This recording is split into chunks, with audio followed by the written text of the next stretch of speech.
everyone, Fantasticairy here, back with another video. In this week's video, I'm going to be sharing with you my mini sketchbook tour I've been working on, as well as these art supplies, in which I'm creating one illustration or drawing per day.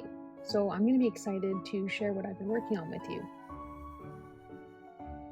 I've been sketching mostly with my Pilot Color Eno 0.7 mechanical pencil with colored lead. And then every now and then I'll use these Zebra Sarasa clips, 05 ballpoint pens. I got this ochre color and this blue and this red, as well as my usual fine liner nibs from 01 to 0.03, a mix of Micron, Uni Pen, fine liner, and Staedtler, some of my favorite. And then this is my inking Pentel brush pen. It's refillable, so it's very versatile.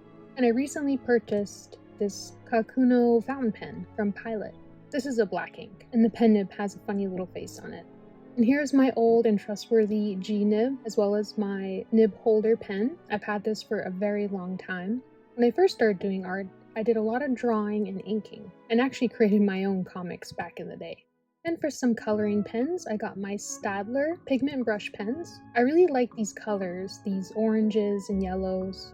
And I recently got a bunch of these mild liner zebra highlighters. I love these for coloring. You do have to be careful because they do tend to smudge ink. And then I have these Faber-Castell Gold Faber Aquas. These are watercolor dual markers, and I just love these colors.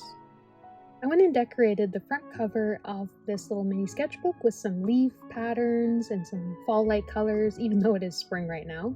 I also got this Noodlers Ink. It's a brown ink tone and I just love it. It allows for a light brown and a dark brown and creates a lot of variety, and it's very beautiful. Probably one of my favorite inks I've used thus far, in which I used my G-nib pen to create a lot of these little tiny leaf drawings. Very simple, but I like this kind of decal look to the front cover of this mini sketchbook. The sketchbook paper is very smooth, so more ideal for pen, ink, and markers, so I don't really use the watercolor in this particular sketchbook, but don't worry, next week I will have a watercolor video for you.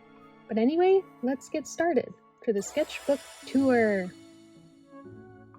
For the first page, I started off simple, creating just a basic skull and some grass, and kind of repeating that leaf look that I have on the front cover.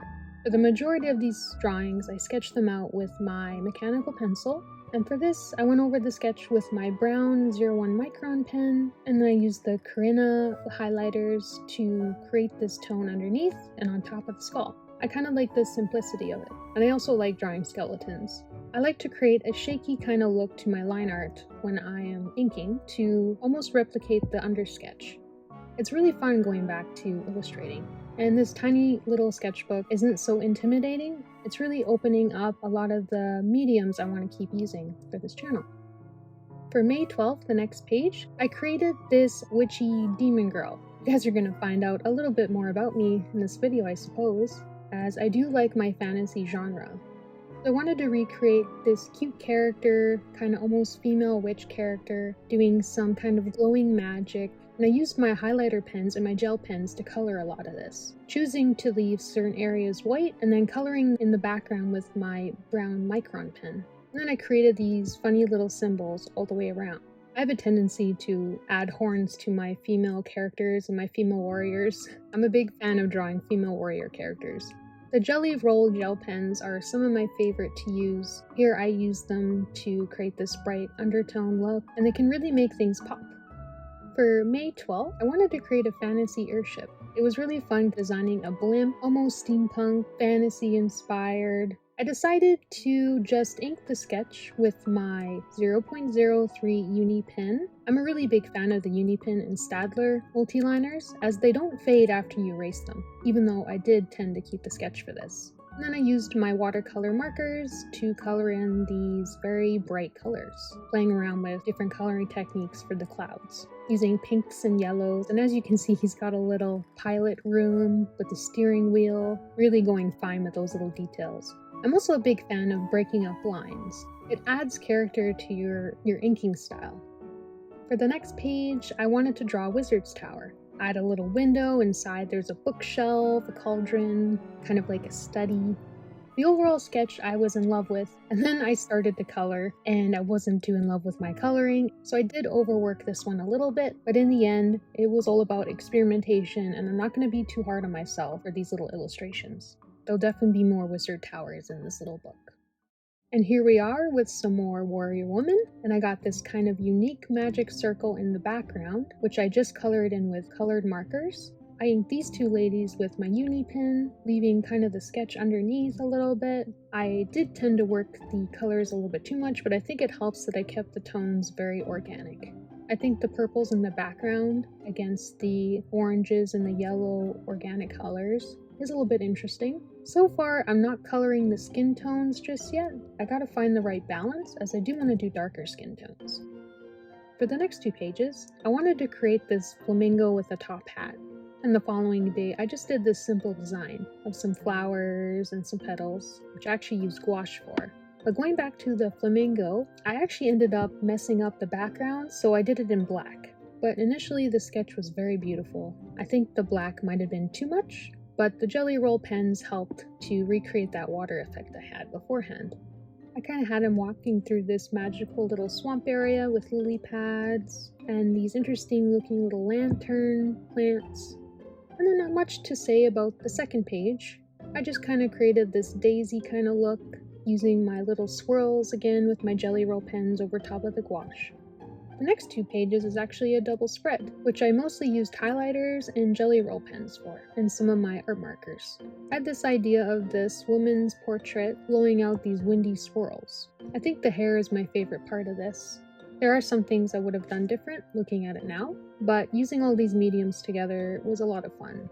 I have been finding though keeping it simple, less is more, has been helping too. This one I kind of went crazy with the colors and the design.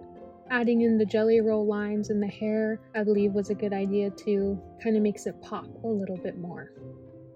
The next 2 pages is also a double spread, with the skeleton wearing this hat. It's very random. He's got a little monocle with some decals hanging down. For the initial sketch, I used my pink gel pen, my ballpoint gel pen, and I honestly should have just left it with that. I shouldn't have gone over with the darker brown. I did overwork this in some areas, but for next time I've noted just use the pen. Keep it simple. The next day I just wanted to draw something not so crazy. I just have a nice lady's side profile. I think side profiles are my favorite to draw. I just have her side profile and then with the wavy hair, a cute hat, and then these like circles in the background. I like how I used minimal colors for this one, and I actually outlined it in my Sarasa ochre ballpoint pen. I really like this green, almost olive green color of this mild liner highlighter. I think it's one of my favorite colors. This is probably one of my favorite pages that I've created. The sketch went well, the inking went well. I actually created the color pattern with the highlighters first. I do find that they do tend to bleed the ink a little bit.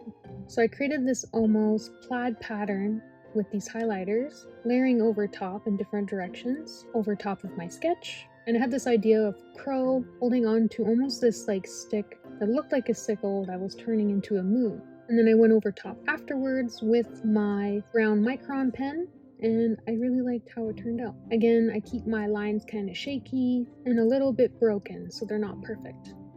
For the next one, it's not really too much to look at. I just wanted to create this abstract illustration with just shapes and colors, using mostly my highlighters and my jelly roll pens. I always have to stop myself from getting too symmetrical with these drawings, otherwise I drive myself crazy. The colors did turn out okay. It was a lot of experimentation with this one. I like the initial concept of this drawing. I was trying to recreate another one similar to the crow, doing the highlighters in the background over top of the sketch and then inking, in which I did, but I definitely went overboard with the colors of the highlighters, in which is kind of almost hard to see. And then I did find the gel pens from the previous page do tend to wipe onto the next page, so I'll have to be careful if I use the gel pens. And then the final page of the sketchbook tour, and which I have so far, was May 27th. I recreated my Venus flytrap. Yes, I own a Venus flytrap and his name is Munch. I kept this one very simple, kind of creating textures with dots and these interesting abstract shapes. I realized this page was shorter, so I lined up the lines from the previous page, even though the colors are completely different. I like the simplicity of this page, and just the pink and the green colors.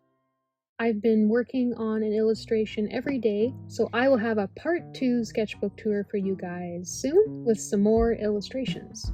Next week I will be continuing my watercolor sketchbook, so stay tuned for a video next Friday on some watercolor textures and me painting some more nature, and then the following week I will have a part 2 tour of this tiny sketchbook.